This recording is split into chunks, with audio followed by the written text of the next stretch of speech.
பாட்டாளிகள் அனைவருக்கும் வணக்கம். அதாவது அண்ணன் அன்புமணி ராமதாஸ் அவர்களுக்கு ஆதரவாக பேசுகின்றனர் என்ற பேரில் மருத்துவர் ஐயாவின் கருத்துக்களுக்கு எதிராக விமர்சனம் செய்வர்களும், மேலும் மருத்துவர் ஐயா அவர்களுக்கு ஆதரவாக பேசுகின்றனர் என்ற பேரில் அண்ணன் அன்புமணியின் கருத்துக்களுக்கு எதிராக விமர்சனம் செய்வர்களும் ஒரு விஷயத்தை தெளிவாக புரிஞ்சுக்கணும். அதாவது அத்துணை அரசியலையும் தாண்டி அண்ணனிற்கும் ஐயாவிற்கும் இடையில் ஒரு தந்தை மகன் என்ற ஒரு பிரிக்க முடியாத உறவு ஒன்று இருக்குது. அந்த உறவில் இருக்கக்கூடிய உரிமையின் காரணமாகத்தான் மருத்துவர் ஐயா அவர்கள் எந்த தயக்கமும் இல்லாமல் அண்ணனின் மீது விமர்சனங்களை முன்வைக்கிறாரு. மேலும் அதே உரிமையின் காரணமாகத்தான் அண்ணன் அன்புமணி அவர்களும் கூட எந்த தயக்கமும் இல்லாமல் ஐயா அவர்களின் விமர்சனங்களை ஏற்றுக்கொண்டது மட்டும் இல்லாமல் தன் மீது தவறே இல்லை என்றாலும் கூட பகிரங்கமாக மேடையிலேயே மன்னிப்பு கேட்டுட்டும் வராரு.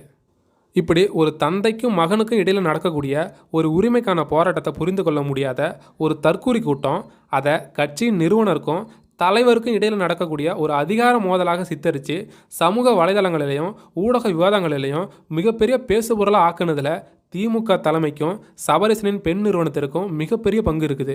மேலும் இந்த சபரீசன் தலைமையிலான பெண் நிறுவனம் அண்ணன் அன்புமணி அவர்கள் பாஜக சார்பு மனநிலையில் இருப்பது போலவும், மேலும் மருத்துவர் ஐயா அவர்கள் திமுக சார்பு மனநிலையில் இருப்பது போல மாதிரியான பிம்பத்தை கட்டமைச்சிட்டு வருவதற்கான காரணம் குறித்த பின்னணியை அலசி ஆராய்ஞ்ச பார்த்த பிறகு தான் நமக்கு பல்வேறு அதிர்ச்சி தகவல் கிடைச்சது.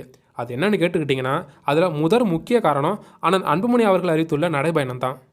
எங்கே ஒருவேளை அன்புமணி அவர்கள் 100 நாட்கள் நடைபயணத்தை வெற்றிகரமாக நடத்தி முடிச்சிட்டாருன்னா வன்னியர் சமூக மக்கள் ஒட்டுமொத்தமாக பாமகவிற்கு ஆதரவாக கன்சல்டேட் ஆக வாய்ப்பு இருக்குது என்பதையும், மேலும் திமுகவானது இடஒதுக்கீடு நமக்கு கொடுக்காம நம்மளை ஏமாற்றிக்கிட்டு வருதுன்னு நடைபயணத்தின் போது ஒவ்வொரு கிராமத்திலும் மக்களை சந்தித்து எடுத்து கூறுனா ஒட்டுமொத்தமாக திமுகவை வன்னியர் சமூக துரோகியாக அன்புமணியை மாற்றுவதற்கு 100% வாய்ப்பு இருக்குது என்பதையும் உளவுத்துறையானது திமுக தலைமையிடமோ பெண் நிறுவனத்திடமோ அறிக்கையாக கொடுத்திருக்கு.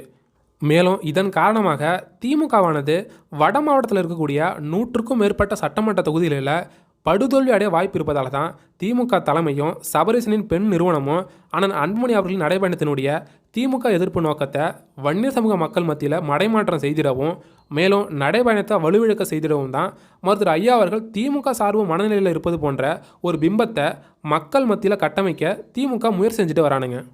மேலும் அண்ணன் அன்புமணிக்கு ஆதரவாக வன்னியர் சமூக மக்கள் மத்தியில் இருக்கக்கூடிய எழுச்சியை பார்த்து பொறுத்துக்கொள்ள முடியாத சபரீசனின் பெண் நிறுவனம் சமூக வலைதளங்களை பரப்புகிற மற்றொரு அவதூறு என்னென்னு கேட்டுக்கிட்டிங்கன்னா, அண்ணன் அன்புமணி அவர்கள் பாஜகவிடம் காசு வாங்கிக்கிட்டு பாமக கட்சியை அடகு வைக்க பார்க்குறாரு என்ற விமர்சனம் தான். அதாவது அண்ணனுக்கு எதிராக இது மாதிரியான அவதூறுகளை பரப்புகிற தற்கூரி கூட்டத்துக்கு நான் என்ன பதில் சொல்லுதுன்னே புரியல. ஏன்டா அண்ணன் அன்புமணி அவர்கள் மத்திய அமைச்சராக இருந்த சமயத்தில் போதைப் பொருட்களுக்கு எதிராக பேசாமல் இருக்கிறதுக்கும் சிகரெட் நிறுவனங்களுக்கு எதிராக பேசாமல் இருக்கிறதுக்கும் பல ஆயிரக்கணக்கான கோடி ரூபாய் பணத்தை லஞ்சமாக கொடுக்க அந்த நிறுவனங்கள் முன் வந்தப்போ அண்ணன் அன்புமணி அவர்கள் அந்த போதைப் பொருள் நிறுவனங்களை அடித்து தளத்தறிக்க ஓட விட்டார். ஆனால் அவரை போய் காசுக்காக கட்சியை அடகு வைக்க பார்க்குறாருன்னு திமுக தலைமையும் பெண் நிறுவனமும் அவதூறு பரப்பிட்டு இருக்கானுங்க. மேலும் பாட்டாளிகளும் கூட இந்த இடத்துல ஒரு விஷயத்தை தெளிவாக புரிஞ்சுக்கணும். அதாவது இது தேர்தலுக்கான நேரம். இந்த நேரத்தில் நமக்குள்ள குழப்பத்தை ஏற்படுத்தி கோஷ்டி பூசலை உருவாக்குறதுக்கு திமுக தலைமையும் பெண் நிறுவனமும் இதை விட இன்னும் கீழ்த்தரமான விமர்சனங்களை முன்வைக்க கூட தயங்க மாட்டானுங்க.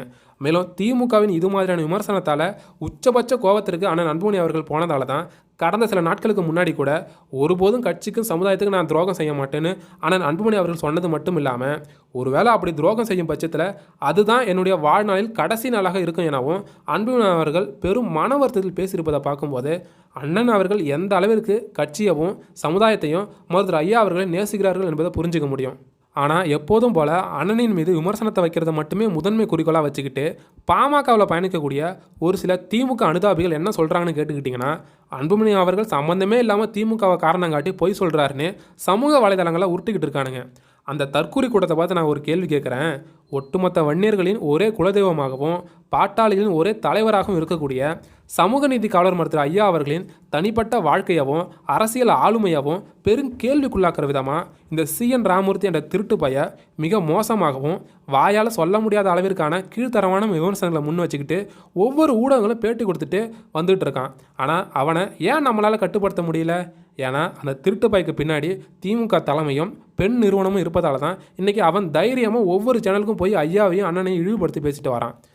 மேலும் பாமகவில் நடக்கக்கூடிய பிரச்சனைகளுக்கு நானோ மருத்துவர் ஐயா அவர்களோ எந்தவித காரணமும் கிடையாது.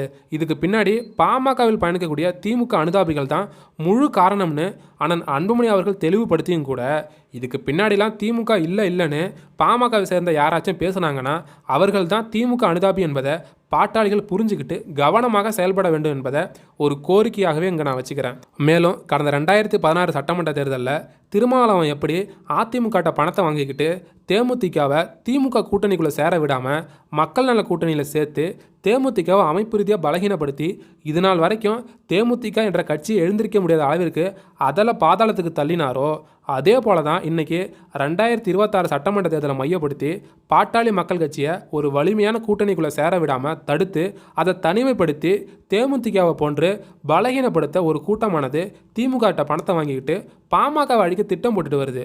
அவனுங்களுக்கு நான் சொல்லிக்க விரும்புகிற விஷயம் ஒன்று மட்டும்தான்.